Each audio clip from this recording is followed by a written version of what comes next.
कक्षा अष्टमी विषय सामाजिक भूगोल अध्याय 3 भाग 4। आज हमारा शिक्षण विषय है ऊर्जा के परंपरागत स्रोत।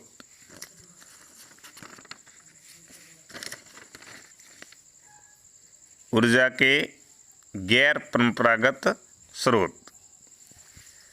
इनसे पहले हमने ऊर्जा के परंपरागत स्रोत के बारे में पढ़ा। ऊर्जा के परंपरागत स्रोत में ईंधन, कोयला, पेट्रोलियम और प्राकृतिक गैस और जल विद्युत के बारे में अध्ययन किया। आज हम ऊर्जा के गैर परंपरागत स्रोतों के बारे में पढ़ेंगे। ऊर्जा के गैर परंपरागत स्रोत जैसे पवन ऊर्जा, सौर ऊर्जा, ज्वारीय ऊर्जा, परमाणु ऊर्जा, बायोगैस, भूतापीय ऊर्जा, यानी ये ऊर्जा के गैर परंपरागत स्रोत हैं। इसके बारे में हम विस्तार से अध्ययन करेंगे। सौर ऊर्जा के बारे में पढ़ेंगे। सौर ऊर्जा वह ऊर्जा है जो सीधे सूर्य से प्राप्त की जाती हैं। सौर ऊर्जा ही मौसम एवं जलवायु का परिवर्तन करती हैं। यह धरती पर सभी प्रकार के जीवन का सहारा है। वैसे तो सौर ऊर्जा के विविध प्रकार से प्रयोग किया जाता है, किंतु सूर्य से ऊर्जा को विद्युत ऊर्जा में प्राप्त किया जाता है। सौर ऊर्जा के उपयोग कहाँ कहाँ किया जाता है? सौर ऊर्जा का उपयोग प्रौद्योगिकी के लिए बहुत लाभदायक है। सौर तापक, सौर कुकर, सोलर ड्रायर के साथ साथ समुदाय को रोशनी देने के और यातायात संकेतों में भी इसका उपयोग किया जाता है। पवन ऊर्जा यानी हवा से मिलने वाली ऊर्जा। पवन ऊर्जा एक असमाप्य स्रोत है, यानी वो कभी समाप्त होने वाला नहीं है। पवन चक्कियों का उपयोग अनाज को पीसने और जल निकालने के लिए चिरकाल से चला आ रहा है। लंबी अवधि से ऐसा प्रयोग किया जा रहा है। वर्तमान में पवन चक्कियों में तीव्र गति से चलती हवाई पवन चक्की को घुमाती हैं, जो विद्युत उत्पादन करने के लिए जनरेटर से जुड़ी होती हैं। ये जो आप चित्र देख रहे हैं, पवन ऊर्जा के बड़े बड़े पोल हैं जो ऐसे क्षेत्रों में लगाए जाते हैं जहाँ बहुत हवा इसको मिल सके। पवन चक्कियों के समूह से युक्त पवन फार्म तटीय क्षेत्रों और पर्वत घाटियों में जहाँ प्रबल और लगातार हवाएं चलती हैं वहाँ स्थित हैं। पवन farm Netherland, Germany, Denmark, UK, US और स्पेन में पाए जाते हैं, जो पवन ऊर्जा उत्पादन में उल्लेखनीय हैं। क्या आप जानते हैं विश्व का प्रथम सौर और पवन चालित बस अड्डा स्कॉटलैंड देश के अंदर है। परमाणु ऊर्जा यानी परमाणु ऊर्जा में किनसे प्राप्त होती हैं और कैसे मिलती हैं और कहाँ कहाँ पर इनके भंडार हैं। परमाणु ऊर्जा प्राकृतिक तौर से प्राप्त रेडियो सक्रिय पदार्थ हैं, जैसे यूरेनियम और थोरियम के परमाणुओं के केंद्रक में संग्रहित ऊर्जा से प्राप्त की जाती हैं।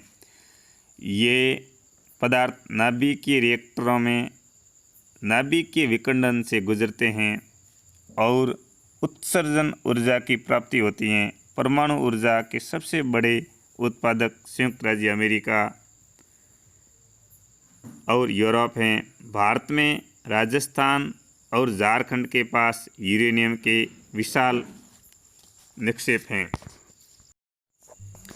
थोरियम विशाल मात्रा में केरल के मोनोजाइट बालू में पाए जाते हैं। भारत में स्थित परमाणु ऊर्जा के केंद्र तमिलनाडु में कलपक्कम, महाराष्ट्र में तारापुर, राजस्थान में कोटा के निकट राणा प्रताप सागर, उत्तर प्रदेश में नरोरा और कर्नाटक में कैगा हैं। यानी ये परमाणु ऊर्जा जहाँ प्राप्त होती हैं उसके निक्षेप हैं। भूतापीय ऊर्जा यानी भूतापीय ऊर्जा में कैसे प्राप्त होती हैं और इस भूतापीय ऊर्जा के भारत में और हमारे राजस्थान में कहाँ कहाँ पर इसके और विश्व में इसके केंद्र यानी विशाल निक्षेप हैं। भूतापीय ऊर्जा ताप ऊर्जा जो पृथ्वी से प्राप्त की जाती हैं भूतापीय ऊर्जा कहलाती हैं। पृथ्वी के अंदर गहराई बढ़ने के साथ तापमान में लगातार वृद्धि होती हैं। कभी कभी यह तापमान ऊर्जा भू सतह पर गर्म जल के झरनों के रूप में प्रकट हो सकती हैं। यह ताप ऊर्जा शक्ति के उत्पादन करने में प्रयुक्त की जा सकती हैं। वर्षों से गर्म जल के स्रोतों के रूप में भूतापीय ऊर्जा खाना बनाने, ऊष्मा प्राप्त करने और नहाने के लिए प्रयोग में लाई जाती हैं। USA विश्व का सबसे बड़ा भूतापीय ऊर्जा का केंद्र है। इसके बाद न्यूजीलैंड, आइसलैंड, फिलीपींस और मध्य अमेरिका में हैं। भारत में भूतापीय ऊर्जा के संयंत्र हिमाचल प्रदेश के मणिशंकर और लद्दाख में पूंगा घाटी में स्थित हैं। ज्वारीय ऊर्जा ज्वार से उत्पन्न ऊर्जा को ज्वारीय ऊर्जा कहते हैं। इस ऊर्जा का विदोहन समुद्र के संकरे मुहाने में बांध के निर्माणों से किया जाता है। उस ज्वार के समय ज्वारों की ऊर्जा का उपयोग बांध में स्थापित को घुमाने के लिए किया जाता है। रूस, फ्रांस, भारत में कच्छ की खाड़ी में विशाल ज्वारीय मिल के क्षेत्र हैं। बायोगैस यानी बायोगैस किन से बनती हैं और बायोगैस के भारत में और इनके कहाँ कहाँ पर बड़े केंद्र हैं। बायोगैस के केंद्र भारत में भी है और हमारे राजस्थान के अंदर जैसलमेर में जहाँ भादरिया देवी का स्थान है वहाँ पर इसका बहुत बड़ा प्लांट भी है। तो हम बायोगैस के बारे में विस्तार से अध्ययन करते हैं। जैविक अपशिष्ट जैसे मृत पेड़ पौधे और जंतुओं के अवशेष, पशुओं का गोबर, रसोई के अपशिष्ट को गैस या ईंधन में बदला जा सकता है। इसे बायोगैस कहते हैं, यानी इनसे बायोगैस बनती हैं। पेड़ पौधे और मरे हुए पशुओं के अवशेष और विशेष तौर पर गोबर को सड़ाकर गलाकर कई दिनों तक इसको बंद रखकर जिनसे जो गैस बनती है उसे बायोगैस कहते हैं। जैविक अपशिष्ट बैक्टीरिया द्वारा बायोगैस संयंत्र में अपघटित होते हैं, जो कि अनिवार्य रूप में मीथेन और कार्बन डाइऑक्साइड का मिश्रण है। यानी इसके अंदर मीथेन और कार्बन डाइऑक्साइड गैस का मिश्रण होते हैं। बायोगैस का उपयोग खाना पकाने तथा विद्युत उत्पादन का स्रोतम ईंधन है और इससे प्रतिवर्ष बड़ी मात्रा में जैविक खाद का उत्पादन होता है। ऊर्जा सर्वव्यापी है, लेकिन इस ऊर्जा का विदोहन बहुत ही कठिन और खर्चीला है। यानी इस गैस को प्राप्त करने में बहुत ही खर्चा आता है और है भी कठिन कार्य। ऊर्जा का संरक्षण यानी ऊर्जा का बस बसाव कैसे किया जा सकता है। ऊर्जा हमारे भविष्य के लिए बचाना बहुत ही ज़रूरी है। आने वाली भावी पीढ़ियों को ऊर्जा मिल सके, इसके लिए प्रत्येक व्यक्ति को ऊर्जा को नष्ट ना करके एक भिन्नता ला सकता है। ऊर्जा की बचत ही ऊर्जा का उत्पादन है।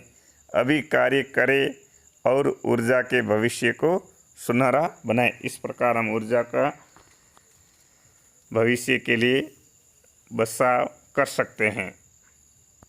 बोध प्रश्न क्रमांक 1, ज्वारीय ऊर्जा किसे कहते हैं? ज्वार से उत्पन्न ऊर्जा को ज्वारीय ऊर्जा कहते हैं। प्रश्न क्रमांक 2, बायोगैस किनसे बनती हैं? बायोगैस में बनने के लिए जैविक अपशिष्ट जैसे मृत पौधे और जंतुओं के अवशेष, पशुओं का गोबर, रसोई गैस के अपशिष्ट सारे पदार्थों से मिलाकर बायोगैस बनाई जाती हैं। प्रश्न क्रमांक 3, भारत में भूतापीय ऊर्जा के संयंत्र कहाँ पर हैं? भारत में भूतापीय ऊर्जा के संयंत्र हिमाचल प्रदेश में मणिकर्ण और लद्दाख में पुंगा घाटी में स्थित हैं। प्रश्न क्रमांक 4, कैगा किस राज्य में है? कैगा कर्नाटक राज्य के अंदर है। प्रश्न क्रमांक 5, भारत में परमाणु ऊर्जा के भंडार कहाँ पर हैं? भारत में परमाणु ऊर्जा के भंडार राजस्थान व झारखंड में हैं। ग्रह कार्य। प्रश्न क्रमांक 1, बायोगैस किसे कहते हैं? प्रश्न क्रमांक 2, भूतापीय ऊर्जा किसे कहते हैं? प्रश्न क्रमांक 3, परमाणु ऊर्जा के बारे में लिखिए। प्रश्न क्रमांक 4, पवन ऊर्जा के बारे में लिखिए। और प्रश्न क्रमांक 5, सौर ऊर्जा के बारे में लिखिए। यानी ये 500 प्रश्न आपको गृह कार्य में करने हैं।